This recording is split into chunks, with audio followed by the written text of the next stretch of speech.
வணக்கம், welcome to Chitra Murali's kitchen. So இன்னைக்கு என்ன ரெசிபி பார்க்க போறோம்னா, கேரட்டும் கொத்தமல்லியும் சேர்த்து ஒரு சூப் பண்ண போறோம். அப்புறம் எப்பயும் போல நம்ம வெண்டைக்காய் சாம்பார், வாழைக்காய் கறி இதுதான் நம்ம இன்னைக்கு பார்க்க போறோம். ஸோ ஃபர்ஸ்ட் வந்து கேரட் சூப்புக்கு ரெடி பண்ணிக்கலாம். அதுக்கு வந்து ஒரே ஒரு சின்ன பிரிஞ்சி இலை, 2 கேரட், அப்புறம் ஒரே ஒரு கைப்பிடி கொத்தமல்லி. கொத்தமல்லி வந்து அந்த காம்போடையே சேர்த்து போட்டுடலாம். அப்புறம் மிளகு வந்து ஒரு 10 மிளகு.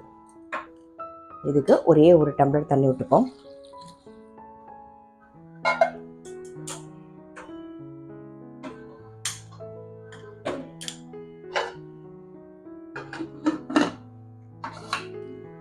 நல்லா ஒரு 2-3 விசில் வரட்டும். இப்போ வெண்டைக்காய் சாம்பார் பண்ணிக்கலாம். அதுக்கு கடாயில் நல்லெண்ணெய் விட்டுப்போம்.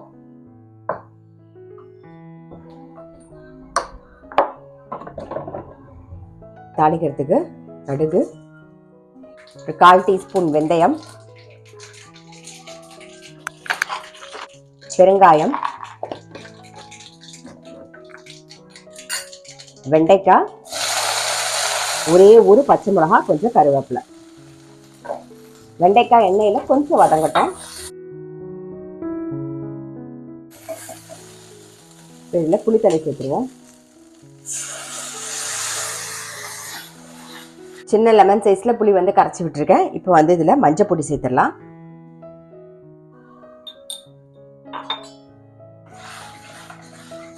ஒரு கொதி வரட்டும். இந்த பக்கம் வந்து புளி தண்ணி கொதிச்சுட்டு இருக்கு சாம்பாருக்கு. இந்த பக்கம் கேரட் கொத்தமல்லி போட்ட சூப் வந்து ஆல்மோஸ்ட் வந்து வெந்துருத்து. ஆஃப் பண்ணிடுவோம். 2-3 விசில் வந்துடுது. நான் ஆஃப் பண்ணிடுறேன். ஆறுனதுக்கு அப்புறமா நம்ம அரைச்சிக்கலாம். இப்போ இதுல என்ன போட போறோம்னா, நம்ம இந்த சாம்பார் பொடி சேர்க்கல, உப்பு சேர்க்கல. ஸோ ஃபர்ஸ்ட் வந்து வெல்லம், தேவையான உப்பு, அப்புறம் சாம்பார் பொடி சேர்த்துக்கலாம்.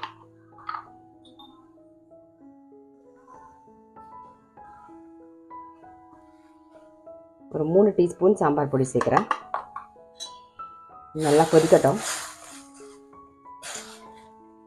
இந்த பக்கம் கடாய் வச்சிருக்கேன். அதில் எண்ணெய் விட்டுக்கலாம்.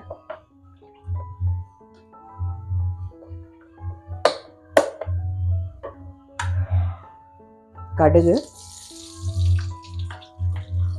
உளுத்தம்பருப்பு,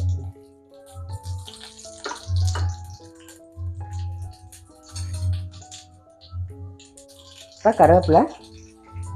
நம்ம வந்து வாழைக்காய் கறிக்கு தான் தாளிச்சிருக்கோம். இப்போ வாழைக்காய் சேர்த்துக்கலாம்.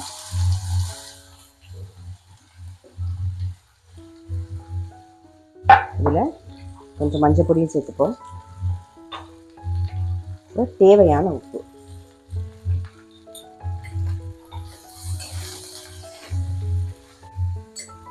சிம்ல வச்சு மூடி வச்சிடலாம். வாழைக்காய் வெந்துட்டு இருக்கட்டும். இந்த பக்கம் பாருங்க, புளி தண்ணி நல்லா கொதிச்சுட்டு இருக்கு. ஸோ இதுக்கு வந்து பருப்பு தான் சேர்க்க போறோம். நான் வந்து இந்த கரண்டியில வந்து ஒரு 1/4 கரண்டி பருப்பு எடுத்துட்டேன். அதுக்கு வந்து ஒரு 1/2 டீஸ்பூன் வந்து வெந்தயம் சேர்த்து வேக வச்சு வச்சிருக்கேன். கொஞ்சம் பெருங்காயம், மஞ்சள் பொடி போட்டு வேக வச்சு வச்சிருக்கேன். வெந்தயம் வந்து நீங்க பருப்பு வேக வைக்கும் போதே சேர்த்துக்கிட்டீங்கன்னா அது வந்து குளுமையும் கூட, அதே மாதிரி சாம்பாரும் ரொம்ப நேரம் வந்து ஊசி போகாம நல்லா இருக்கும். அதுக்காக தான் வந்து வெந்தயம் வந்து பருப்பு வேகும்போது 1 டீஸ்பூனோ 1/2 டீஸ்பூனோ நீங்க எந்த அளவு குவான்டிட்டி எடுத்துக்கிறீங்களோ அது தகுந்த மாதிரி சேர்த்துக்கோங்க. ஆமா, இப்ப வரது வெயில் காலம். ஸோ வெந்தயம் வந்து எதெல்லாம் சேர்க்க முடியுமோ நீங்க சேர்த்துக்கலாம். இப்போ புளித்தண்ணி நல்லா கொதிச்சுடுத்து நான் பருப்பை சேர்த்துறேன்.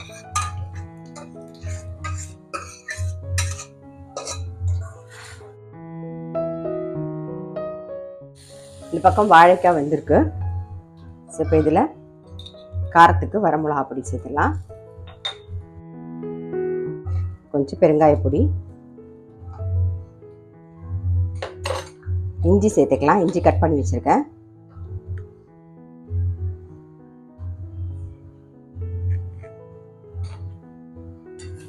நல்லா மிக்ஸ் பண்ணிடுவோம்.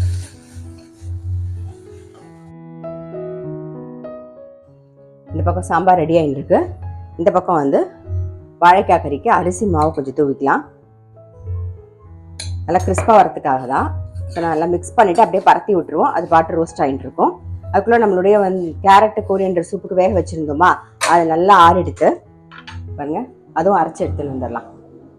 நம்ம வந்து வேகும்போது பிரிஞ்சி இலை போட்டிருந்தோம் இல்லையா, அதோட வாசனை மட்டும் இறங்கினா போதும். பிரிஞ்சி இலையை எடுத்துட்டு நம்ம கேரட்டு, மிளகு, கொத்தமல்லியை அரைச்சி எடுத்துட்டு வந்துடும்.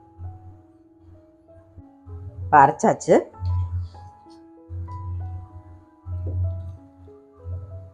தேவையான அளவு தண்ணி விட்டுக்கலாம். நாம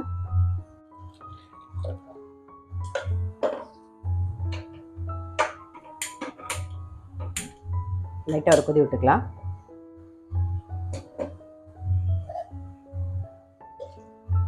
இந்த பக்கம் வெண்டைக்காய் சாம்பார் ரெடி. ஆஃப் பண்ணிடலாம். ஆஃப் பண்ணிட்டு மூடி வச்சுருவோம். இந்த பக்கம் வாழைக்காய் கறியும் ரெடி, அதையும் ஆஃப் பண்ணிடலாம். இந்த பக்கம் பாருங்கள் சூப்பும் நமக்கு ரெடி. ஸோ அதுக்கு இன்னும் உப்பு சேர்க்கல, தேவையான உப்பு போட்டுடலாம். தேவையான உப்பு, கொஞ்சமாக வந்து சர்க்கரை.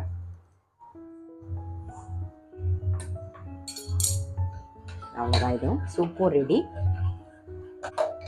ஒரு அரை டீஸ்பூனுக்கு வந்து லெமன் ஜூஸ் சேர்த்துக்கலாம். இப்போ ஆஃப் பண்ணியாச்சு. ஆஃப் பண்ணோடனே ஒரு அரை டீஸ்பூனுக்கு லெமன் ஜூஸ். அவ்வளோதான், நம்மளுடைய கேரட் கோரியண்டர் சூப்பும் ரெடி. கேரட்டும் கொத்தமல்லியும் போட்ட சூப்பு ரெடி. அதே மாதிரி வெண்டைக்காய் சாம்பார், வாழைக்காய் கறி. ஸோ கண்டிப்பாக ட்ரை பண்ணி பாருங்கள். கேரட்டும் கொத்தமல்லியும் சேர்த்து இந்த மாதிரி சூப் பண்ணி பார்க்கல அப்படின்னா டெஃபினட்டாக ட்ரை பண்ணி பாருங்கள். நான் அடுத்த வீடியோவில் சந்திக்கிறேன்.